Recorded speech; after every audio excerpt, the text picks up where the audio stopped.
85 साल के बुजुर्ग को बच्चों ने अकेला छोड़ा तो उसने योगी सरकार के नाम कर दी करोड़ों की संपत्ति। बेटा शिक्षक, बेटियां अपने घर में सेटल, बड़ा परिवार। जब कोई नहीं आया काम तो शरीर कर दिया दान। देश में बढ़ रहे वृद्धाश्रमों के लिए कौन जिम्मेदार?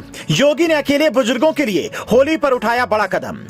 भारत संतों और बाबाओं की धरती है जहां संस्कृति को सबसे ऊपर रखा जाता है, लेकिन क्या अब हम पश्चिमी सभ्यता की ओर बढ़ते जा रहे हैं और अपने संस्कार को भूलते जा रहे हैं? इसका जीता जागता उदाहरण यूपी में देखने को मिला, जहां मुजफ्फरनगर के 85 साल के बुजुर्ग के 5 बच्चे थे, 4 लड़कियां और 1 लड़का। बुजुर्ग ने खूब मेहनत की, पैसा कमाया और चारों लड़कियों की शादी कर दी। लड़के को भी बढ़िया तरीके से पढ़ाया और सहारनपुर में सेटल कर दिया, जहां वो सरकारी शिक्षक है। लेकिन पत्नी की मौत के बाद जब बुजुर्ग अकेला हो गया तो उसे लगा कि अब बेटे के पास सहारनपुर में जाकर रहना चाहिए। लेकिन जब उसने अपने बेटे के पास जाकर रहना शुरू किया तो उसके अपने बच्चे ने ही बुजुर्ग के साथ अच्छा व्यवहार नहीं किया। इससे पिता को ठेस पहुंची तो उसने एक एक कर चारों बेटियों से आसरा मांगा, लेकिन सबने बहाने बनाकर पीछा छुड़ा लिया। अपने ही बच्चों के इस व्यवहार को देखकर बुजुर्ग का दिल टूट गया। इसके बाद नाथू सिंह नाम के इस बुजुर्ग ने पास के गांव में बने वृद्धाश्रम में जाने का फैसला किया, लेकिन वहां पहुंचने के बाद भी उनके बड़े परिवार से कोई मिलने तक नहीं जाता था।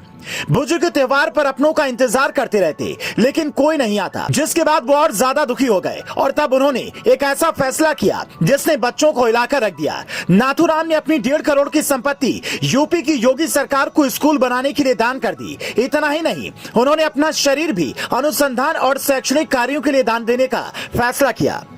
इसी तरह के बुजुर्गों को खुश करने के लिए योगी सरकार ने एक फैसला किया है।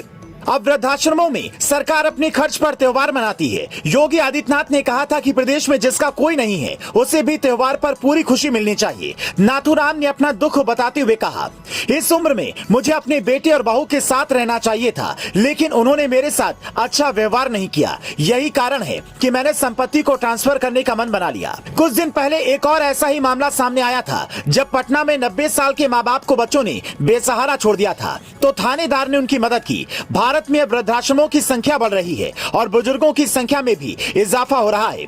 फिलहाल देश में 8.4% यानी कि 10.2 करोड़ जनसंख्या 60 की उम्र पार कर चुकी है। संयुक्त राष्ट्र के नेशंस पॉपुलेशन फंड के अनुसार 2061 तक भारत में वृद्धों की संख्या 42.5 करोड़ हो जाएगी।